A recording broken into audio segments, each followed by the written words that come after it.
everyone, welcome back to another Ableton tutorial, and this is the first in a little series that I'm going to do. I've had some questions how to turn the kind of explorative, generative, blibbity bloop ideas that I explore on this channel, how to develop them a bit further into sort of more of a piece of music, how to use perhaps some of them together, how they might interact and that sort of thing. So I'm going to do that by just basically showing you how I made an album. I have an album coming out on May the 2nd on Bandcamp, May the 5th on everything else. The album is called Non-Determinative Outcomes. Link below when it becomes available. And on this album, this is an ambient AV album. So I've done audio-visual tunes exploring concepts about ambient music and ambient visuals and generative ideas. So I thought, what better way to sort of explore how to develop these ideas than just by showing and talking about what I did. So I'm going to open up each of these projects and dig under the hood a bit. So today is the first one of those. Before we dive in, I'm going to do a little advertisement for my Patreon. If you've been thinking about jumping over to Patreon, now is the time. It's currently just €5 per month, and it will stay that way if you join. At the end of April, I will be putting the prices up. End of April 2025, if you're way in the future, I'll be putting the prices up. But if you join before that, it will stay at just €5 for as long as I'm putting stuff up on there, and as long as you want to engage with that. All support there is really appreciated, and Patreon members will be able to download these sets, these patches from my album and make their own music. You can do whatever you want with this stuff, release it, use it to perform. I'm interested in exploring the patches and giving you tools and materials to explore this stuff yourself. So this exact set is now downloadable on the Patreon, and you can do whatever you want with it. You could even release it before I release my album. So that's the end of that advertisement. So I want to begin today by thinking a little bit about ambient music. What do we mean by ambient music or ambient ideas? Of course, ambient music is a lot more than just wishy-washy pads with lots of reverb on them. There's a wonderful book called The Ambient Century that really digs into the origins of ambient music, how it developed, and with all kinds of listening lists. I really recommend that book. And that book chooses to begin with guys like Debussy and Erik Satie and the Impressionist movement. And I think, yeah, that is a nice place to begin thinking about ambient music. Erik Satie released a suite called Furniture Music, music that he intended to be like chairs and dining tables, just present more than it is listened to. So ambient music is about exploring ideas. It's less focused on, I want this exact note and this exact chord and this exact rhythm at this exact time, and that will communicate this exact emotion that I'm trying to communicate. That's one way of writing music. That's great. Ambient music takes things from a very different point of view. It's about exploring ideas, exploring textures, exploring the interaction of things without placing a priority on this thing or that thing. So I've made this AV album, and the way I made this album was to basically explore generative ideas, make patches that I could kind of perform with, and then perform, and then record that. So I'm going to open up this project. This project is called 2 Against 3. We're going to take a look under the hood, but first here's how I explored this patch and turned it into a performance and a visual.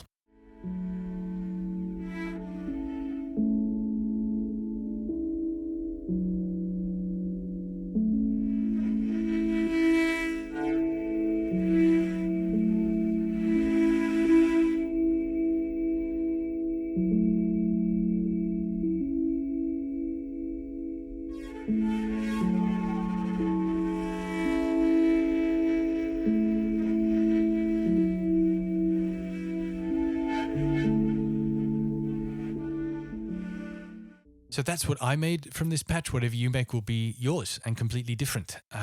So let's take a quick look under the hood at what you can do with this. So there's basically, you can just see two main elements. These two are just recording the output of Ableton and my voice. So you don't need to worry about those two. There's just two main elements happening here. So the first one is this one that's labeled Cello Improv. So let's take a look at this rack, open it up and see what happens. So the MIDI clip here, it just has one long note that goes for one bar. Let's take a look at what happens with that note. So that note comes in here, and the first thing that happens is it hits this arpeggiator. So that arpeggiator is basically just subdividing that MIDI note. I found that the rate was something really interesting to be performative, so I mapped that to a macro over here, so we can change how often that note is being triggered. So once that note is being triggered, it hits this random velocity plugin here. So you can see I've got the output and the input set to the same, and the random up as high as it will go. So each MIDI note that comes in, this generates a random velocity. Now I'm not using that to change the sound. Instead, I'm using that to change the chance of a MIDI note making it through. And you can see that's connected with the chance here. And the way that that's working is when chance is in the middle, we see the full spectrum of MIDI velocities available to us. And we come over here and we see that only MIDI velocities of 63 and above are going to make it through. So that means that 50% of these we're going to fall into this range and are not going to make it through. If this chance is up at 100%, we can see that the velocity output is from 64 to 128. So that means 100% are going to make it through. And if the chance is all the way down here, that means that none of them are going to make it through, of course, a 0% chance of something happening. I'm using this velocity as a sort of a live chancifier. Of course, when we come into a MIDI clip, we can adjust the chance here. I'm using the velocity as a way of doing that, making that performative. So if it makes it through, what then happens? There's a note length to change how long that note can be, because that can be quite handy. And then there's an expression control. And the only thing this expression control is doing is controlling this change selector, which is choosing between two instruments. Let's take a look at these two instruments. So the top one of these is a sampler over here, and you can see the audio file, C major flageolet Galya, 8 minutes. This is a recording of Galya Sky playing some flageolets on the cello for 8 minutes. It was part of a session for a previous project. Shout out Galya for this beautiful playing. This is part of the download. If you're downloading this session, you get this. That's in the simpler. Before that is an expression control, and the only thing that's controlling is the start point. So if the MIDI note makes it through the velocity, and then it hits the expression control, and then if it ends up on the sampler channel, this expression control says random start point, please. There's also an attack and a release that I've mapped to macros, because it's nice to be able to control those things. Then the second instrument here is exactly the same sample, exactly the same 8-minute cello sample put into a granulator. And again, the only thing that's being modulated on the granulator is the start position using this expression control. We can see also an LFO here, and that's mapped to the grain size. So we get just, of course, some fluctuation happening in the grain size through the sound. Then there's an EQ afterwards, just to control it a bit, and a sort of master output over here. So then I have just these 6 macros mapped, and I can control the chance that something's going to happen, the rate, how long that note is going to be, attack, release, and gain. If I just fold this back again, let's press play on this, and now it's playing. So now we can see it's every quarter note is generating a MIDI note. Just under 50% of those are going to make it through. The note length is, the note length is 4 seconds here. So quite long. So we're going to get a nice long tail, and the attack and the release are about mid. But if I was to change this chance to 100, change the rate to something a lot quicker, make the attack and the release a lot shorter, make the note length a lot shorter, we get sort of a really percussive-y type thing. So I found that this was interesting to explore when I was playing with this. And that's essentially that instrument. Now the other instrument is this one here. This labeled 2 against 3 piano. Now what I wanted to explore with this is an idea in simpler. When we put a sample into simpler, the way that it pitches it up and down is it speeds it up or slows it down. So then we can use sampler and just playing 2 or 3 notes at the same time to create polyrhythms. So first of all, let's take a listen to what sample is in this sampler. It sounds like this.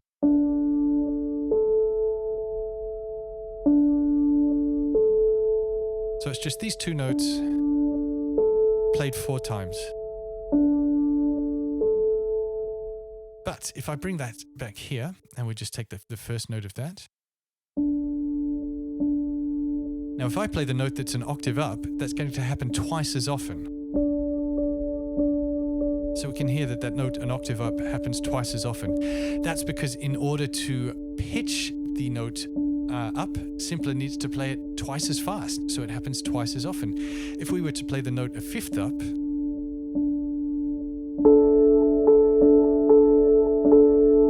we get a 3 against 2 polyrhythm. A fourth up,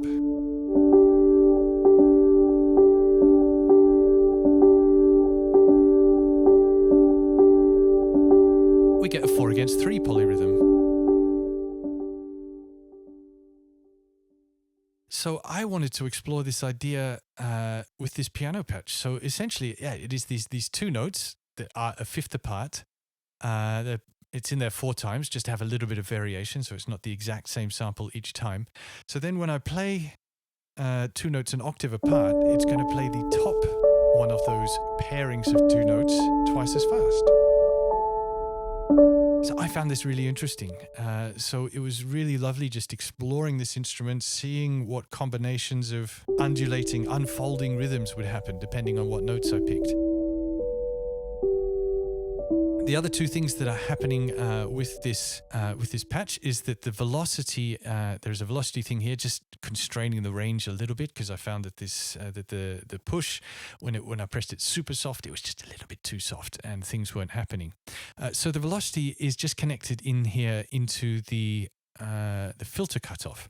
So the more velocity there is, the more the filter is open. So you can see if I press it soft, the filter's quite closed, and if I press it hard, the filter opens up. Now, one thing that happens with that I really like is it changes the filter with each new note. So if I press a note hard, and then I press another one soft, the filter moves to the point of the new note. And I love the way that kind of glitches out the notes that are happening in the background, but they're still kind of there. The other thing in here is this envelope MIDI. And what's happening with this is when it receives a MIDI note, the value is all the way up until I let go of the MIDI note. And then the release, we can see here, is 20 seconds, as long as possible. And that's also connected with the filter frequency. So that means that when I let go of the note, it doesn't immediately stop. Instead, the filter, it slowly fades out and the filter slowly shuts. I put an attack and release here so that it can be played sort of much more stop and start, which can also be nice. But I found it was really nice having this nice long release. So those are the 2 patches. And the way that I made this piece of music was to press play on the cello patch and just respond with the piano patch.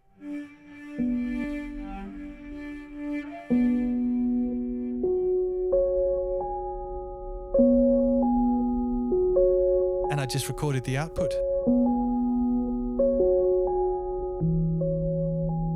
So you could try changing the samples in the cello improv patch. You could try changing the quality of the sound in this piano patch. If you want to learn how to make the piano patch, I made a full video about that. Link in the description below.